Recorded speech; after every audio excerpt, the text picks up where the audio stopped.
spend our time seems as if we think we got all the time in the world. And if we're talking about leaving our mark on this world, leaving a legacy, making some form of impact, we definitely have to change that. Time is precious. Anybody feel like there's never enough time in a day? Every day, right? Especially if you work, you have kids, or you're involved in other activities, it just seems like sometimes there's not enough time in a day. It's precious. And if you're not careful as that time passes by, there's this thing called regret. And I don't know about y'all, but just that word alone, it makes me cringe, because it makes me feel, it just makes me think about all my shoulda, woulda, couldas, right? Has anybody ever heard of Lenny Cook? If you haven't heard of Lenny Cook, you definitely, well, yeah, baby, I know you heard of Lenny Cook. But if you have not heard of Lenny Cook, I would encourage you guys to check out the documentary when you leave this place. He was a high school phenomenon. He was expected to surpass LeBron James. He played with LeBron James and Carmelo Anthony and them. And you're talking about a regret. I mean, you definitely have to make sure that you have your tissue with you when you watch the documentary. But, you know, we all have regrets. It's probably inhuman. Maybe you made some choices in your life that you're not proud of, or you've done some things you wish you can go back and change. Some of these regrets, unfortunately, we can't recover from, but we all have them. And I'm going to share a story with you guys, if that's all right. So growing up, as she said, I grew up in San Francisco, Hunters Point, and at a very young age, I fell in love with music. It was just in hip-hop music, to be exact. And it wasn't so much the people on the TV, or the famous people, I should say, who really got me into it, but it was people in my neighborhood. And I don't know if there's anybody in here from Frisco. I have my sister. You from Frisco? Okay, so when I was a young girl and I heard RBO Posse, I heard 11-5, JT the Bigger Figure. Yeah, this our generation probably, but JT the Bigger Figure, you know, these were the people who influenced me, and I was like, yeah, I want to express myself like that. Now, side note, I probably was too young to be listening to those type of lyrics, but, you know, I grew up in the hood, it is what it is, but I think I turned out all right. But I was like, yes, I want to express myself like this. And I remember I really got serious with the writing, and my stepdad, he would come home sometimes and he would just give me these tapes. And one time he came home with the single from JT the Bigger Figure, and now we're talking about the 90s. So if you remember these tapes, they came in these little sleeves. And he would slide it to me, and I mean, he had no idea. It was like Christmas in the middle of the year for me. And I would take that tape out and slide it in the sleeve, and I would put it right on the instrumental side, because they always had an instrumental on the other side. And I would just write. Can you remember when you fell in love with that thing? Like the thing that you knew that you were destined to be. Can you remember where you were, where you lived, who influenced you? Every time I think about music, I go back to that place in my life. And so I was writing these raps, but I also love to write R&B songs. And I got real serious about this craft. I was like, I need to type this stuff up. I need to get organized, but I didn't have a computer, so I called my grandpa. I'm like, Grandpa, they live like 10 minutes away. I'm like, Grandpa, I need to come to your house. I need to type up something. And I catch the bus over there. And for all he knew, I had to type up like a book report. But I needed to type up these lyrics, you know, my hook, my chorus, my bridge, my little rap part. I needed to type this stuff up. And you're talking about somebody who's in the 6th grade. That's like the same age as my son right now. And this work ethic, this passion that I had, nobody taught me that. Passion taught me that work ethic. Passion led me to my grandfather's house to type up these lyrics. Passion made me resourceful when I didn't have what I needed at the time. And you know, when I think back about how passionate I was, I didn't have time to let anything stop me or anything get in the way. You know, not talking on the phone with friends, not boys, anything like that. I was so focused. And you know, you know how you're serious about something when somebody tells you your passion is a hobby, you be ready to take their head off. Like, this ain't no hobby. Like, you didn't tell me. And some of you guys probably know what I mean. Like, this ain't a hobby. This is what I do. Like, this is serious. Don't be playing. And you know, I mean, nobody could tell me back then that I wasn't gonna be on BT. Like, you know, first I'm gonna give thanks to God. Or I was just so serious about it. But time started moving on. And I went through middle school, and then I went through high school. I got some great opportunities to perform and to go to the studio, record music amongst my peers. after I graduated high school, I went to LMC because at this point I was real into like the musical production, and I was like, I want to take these classes. Took the classes, took me a couple times because I was so caught up in other things, but I passed the class. But then time started passing by. 1 year, 2 years, 3 years. And I'm 33. I mean, I still kind of feel young, but sometimes I feel like, ooh, I feel old sometimes, you know? But a lot of older people that I'm around, they'll be like, child, please, you ain't got nothing but time. You got plenty of time. But I would beg to differ because when you know you got greatness inside of you, and a year passes by, 2 years, 3 years pass by, and the world don't know nothing about what you have to offer, you'll be like, where did the time go? So time was passing by. And here I am, 30 years old. I find myself sitting on my couch and I'm like, I get up, I go to work every day. I've been working since I was 14 years old, so I'm like, I know I'm not lazy, but I'm like, I'm just existing. I'm not living, because there's a difference. There's a difference between existing and living and actually being intentional when you get up in the morning and you go out into that big world. And I was like, I'm not happy. And then I thought, like, where did the time go? What happened? Like, I'm supposed to be, like, famous right now. That's gonna be like, it's a hood star or something,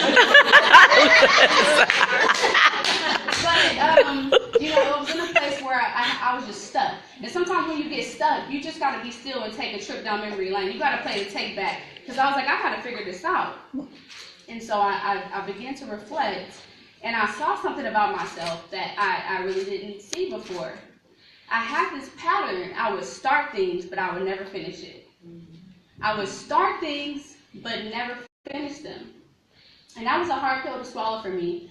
There's this book called Running with Finishers, and it's by Mikhail Mehki. He's out of the Bay Area. And in this book, he talks about the finishers are the people that you want to make sure that you're around. Because these people, like, they get the job done.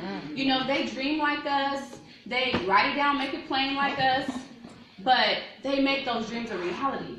And he said, if we got trophies for every time we started something, we will all have trophies, right? Because we always started something, we always got an idea, or, we want to start a new business venture. But he said the finishers. Anybody want to be a finisher? Yeah. Like, when you know you want to do something, you got this vision. And I love how the authors in here are talking about God, because I love the Lord. So when I talk about visions and purpose, I know where it comes from. So, when you're talking about visions and these gifts that God has given you, you want to be able to make that thing become a reality. Because it's also a responsibility, too. When God gives you a gift and he gives you this purpose, he expects for you to get that job done one way or another. So here I am, I'm sitting on the couch, and I'm like, okay, wow. I'm always thinking it's something outside of myself. Sometimes we're looking at things outside of ourselves when we wonder why things are not coming to pass. But it was me. I wasn't a finisher. So, okay, I was like, I got a choice. And in life, you always got choices, right? Now, even when you feel stuck, you always got a choice, even if you might not make the right choice. But I was like, okay, maybe I could just try to give this music thing another go for the 100th time. Because, you write, you record songs. You're working out there 9 to 5, but it was no excuse. But at this point, I'm 30, still kind of young, I guess, but I was changing though, and music, although I loved it, I just wasn't that same person. So I was like, nah, I'm gonna go ahead and just hang this up. But then my next thought was like, okay, I got another choice. I could just say forget it and just get up every day and keep going to this 9 to 5. I mean, I make good money and everything, but it's not my dream. But I was like, nah, I don't want to do that. So the next choice was to reposition myself.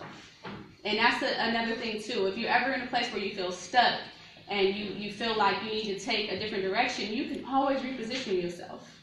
But you got to be careful when you reposition yourself to not bring old habits into new seasons. Yeah. And so although it's real, and although I had discovered, okay, I'm not a finisher, I'm going to own it. Because I could have took the easy way out and just said, oh, it just wasn't meant to be. No. I didn't hustle like I was supposed to hustle if I wanted to do this music thing. And I was letting something else get in the way. But I wouldn't find out until a year later exactly why I was not a finisher. So I decided to reposition myself. One thing I knew for sure is that I still love to speak. And I still love to write, because that's just what I've done since I was a kid. And so I had heard of this group called Toastmasters International. And if you're not familiar with Toastmasters, it is a wonderful program for public speaking, and it teaches you how to speak on your feet. And a lot of people go here, a lot of famous people you may never know go here or have went there to overcome their public speaking. And then so I said, okay, I'll go to Toastmasters. So I found the Toastmasters right here in my neighborhood in Pittsburgh, and I decided to join. Okay, so this is the year that I would really find out why I was not finished in what I started. So about a year into being with Toastmasters, my VP of Education, she said, Monique, you've been with us for a while. She said, we have an upcoming speech contest coming up, and I want you to enter into the speech contest. I want you to challenge yourself. Now, I wasn't thrilled about it, but I was like, oh, okay, I didn't want to, like, turn it down. I'm trying to do this finisher thing, you know, so. I'm like, okay, so I'll go ahead and enter into the speech contest.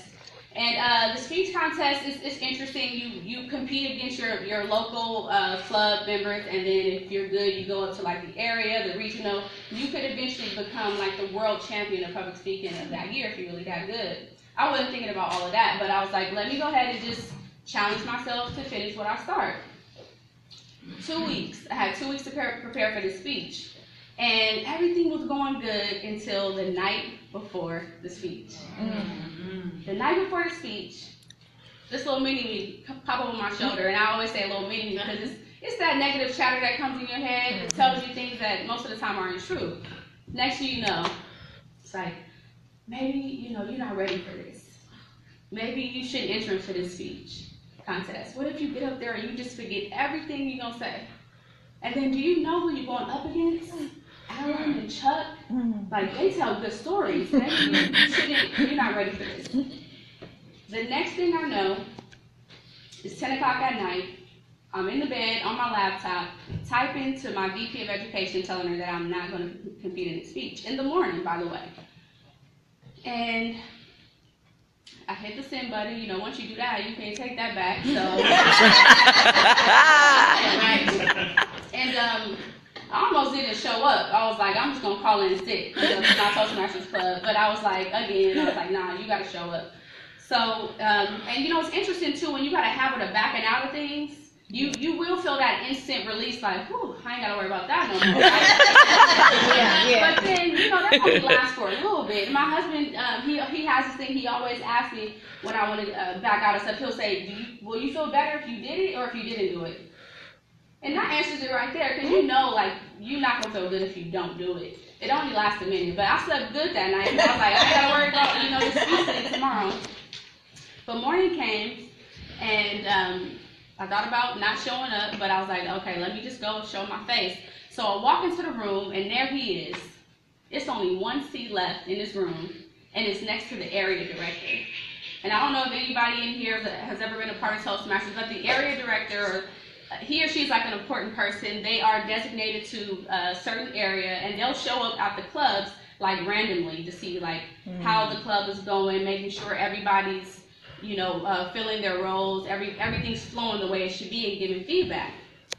And so it's only one seat left next to Joe. And Joe's cool, but I'm like, this is the area director, I don't want to sit next to him.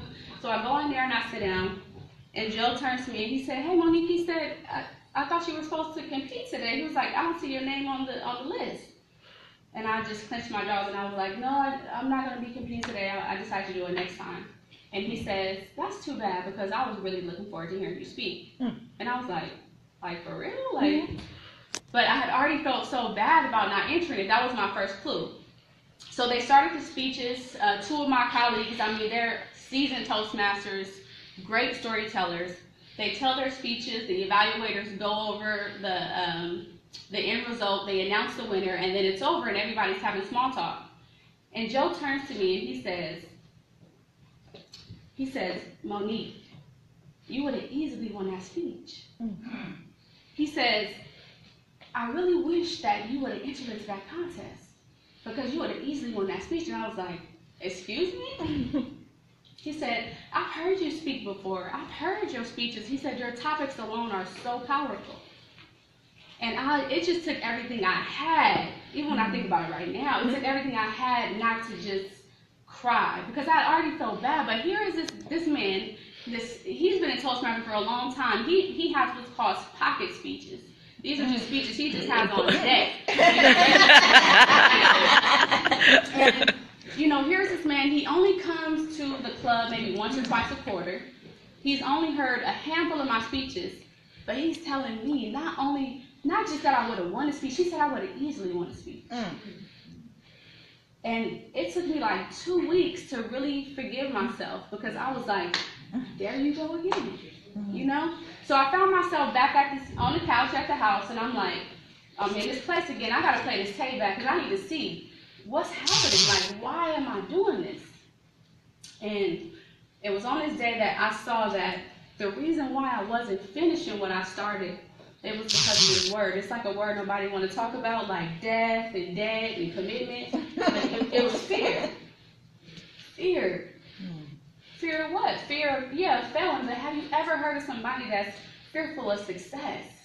Like, that don't even make no sense. How can you be fearful of something that you want so bad? Like, what if this thing really work? What if I really do just be good with this rap thing, and I just get big and all this attention and all of the responsibility that comes with success? Fear. And not only fear, but doubt. And then fear and doubt leads to unbelief. When you don't believe in yourself, that's a dangerous place to be, because you just take yourself out of the whole equation to not believe in yourself. And so, although it was a horrible feeling, it was what I needed, though, to really just get free, to see. Because a lot of times we look outside of ourselves like, well, why didn't this work out? But what if I told you it's not, the job. It's not you don't have enough time. It's not the kids. It's not lack of finances. It's not lack of resources. It's not even lack of support. Like, what if I told you it's you? Like, you're the reason. I was the reason. And, with Joe, telling me that, sometimes even now, I play that in my head, and I'm like, I heard this voice say, we need to get over ourselves. Well, first it was to me, I heard this voice say, get over yourself. I know it was the Lord. Get over yourself. You need to get out of your own way. Because if we have a tendency to not see ourselves like the world sees us, and what I mean by that is, not everybody in the world thinks bad about you. Not everybody in the world is a hater and want to see you fail. It's people out there that's really rooting for you. Some of them are already telling you, you great, you got this. Oh, I like that idea. Like, yeah, you can go far with that. But until you can see it, until you believe it, it's you. And so all these years I was able to see that I've been in my own way. It's been me. It's not, I've been working since I was 14 years old, and, working all kind of different jobs and stuff, and I always made excuses. This job, it's a job. Had kids, love my kids to death, and I'm like, these kids, like, I never have enough time. But no, it was me all along, because now I'm a firm believer that nothing can stop you from reaching your destiny. Like, nothing or nobody. You might have to work a little harder, it may take a little longer, but I really believe that nobody can stop you from reaching your destiny. And so here I am, I'm on this couch, I'm accepting all of this. I'm like, all right, I got choices again, right? Because in life, you always got choices. I could, sit here and just crawl under a rock, or I could reposition myself again. And so I chose to reposition myself, but this time I wasn't bringing old habits into new seasons. So I said, okay, this is what I'm going to do. Today, moving forward, I'm going to say yes to purpose. And that's like my slogan now that I live by, because I believe when you say yes to purpose, you unlock the destiny to whatever it is that God has set up for you. You unlock that path, and I believe that things start to happen. So when I said yes to purpose, things started to happen. So yes, I missed, the speech contest. And I'll be in the speech contest this year, though I'm not going to miss that. But I was able to give that same speech on Toastmasters TV. Yeah. A few months later. And another thing happened. Before this happened, I met a woman who was passionate about helping other women become authors. And I was the first time and then the last thing that means so much to me, and I still have so far to go, but God gave me a message. And I never dreamed about being a public speaker. That was never my thing. I just wanted to be a rapper. Like, if you asked me what it was, and my mom couldn't be here today, but she'll testify to you. Like, that's all I ever wanted to be. My sister here, she'll tell you. It wasn't no plan B. Okay, but if I ain't gonna be a rapper, I'm gonna be a producer. You know, if I'm gonna be a producer, then I'm gonna write songs and get paid. That's all it was. But I truly believe that this was my calling all along. And I have so much peace with it. Because I was born to speak and I was born to serve. And I do want to encourage you guys, if you have regrets too, and you play that tape back, don't despise the process. Because even though things might not have happened how you wanted them to, and some of us still have, you know, a chance to do it, but you still pick up things about yourself. You know, I learned from, you know, back in the day, like, I'm creative. I still, you know, this mouth of mine is what was given to me from God to speak. And this is what I truly believe that I was going to be doing all along. You know, so when you say yes to purpose and you just accept it and you take responsibility, the doors will open up for you.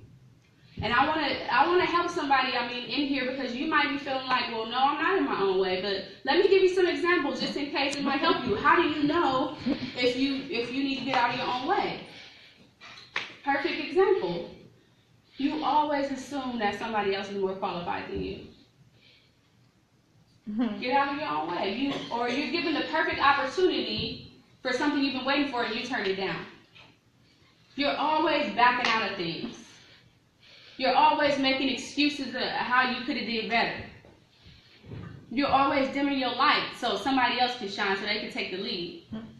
And maybe somebody's like, well, you know, fear really ain't my thing. I mean, we all, you know, have fear. And there's no formula to get rid of it, by the way. It's just, you know, it's a relationship you got to have. You just got to put it in this place and go about your business. And when it come back, put it in this place again. But, you know, maybe for you, it's excuses. You got to get over yourself with the excuses, or you have to get over yourself with the procrastination. But fear manifests itself in different ways that you might not be able to see. But whatever it is, whether it's laziness, you know, excuses, until you can identify it, until you can look at yourself instead of looking at other people, you're always going to be stuck. You know, and it's a process. We got to get over ourselves. So I would encourage you, a couple things before I close is, you know, the first thing you want to do is take inventory. That's always important, right? Take inventory, see where you are. But make a decision that you do have something valuable to offer the world. Like, even if you don't know right now exactly what that is, make a decision and accept the fact that you do have something valuable to offer the world. Because everybody has a purpose. And when you do that, then give yourself permission to be great. You know, like, not average, not just okay, you know, not just somebody's hype man on the side. Like, give yourself permission to be great. So when people compliment you, you don't have to be like, oh, but just be like, thank you. You know, this is what I do. So when y'all say I did a good job, I do. Like, thank you.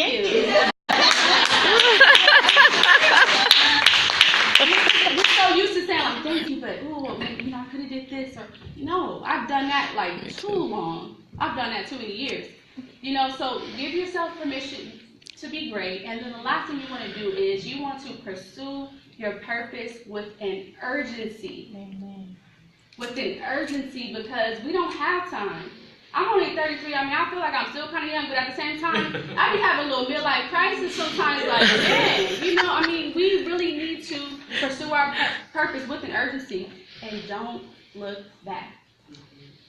And that's all that I have for you guys. I hope that you've been. Turn your back so we can see the back of the I hope that you've been encouraged, and I have these awesome shirts. And you know, every time I made this shirt for myself, actually, earlier, what was that, last year when I came to speak. And it was just for me, because I realized that it started with me, and I had no idea it was going to be birthed into this vision. But if you guys would like to join this movement, and you guys would like to say, you know, I'm going to get out of my own way, I have a table back there, I have shirts, and I would love to just chop it up with you guys, and just, you know, just remember that we all on this journey together, okay? And you want me to turn around? I want you to turn around. So it says fear, doubt, and unbelief. Scratch it off your list. Yourself, and, you know, one thing.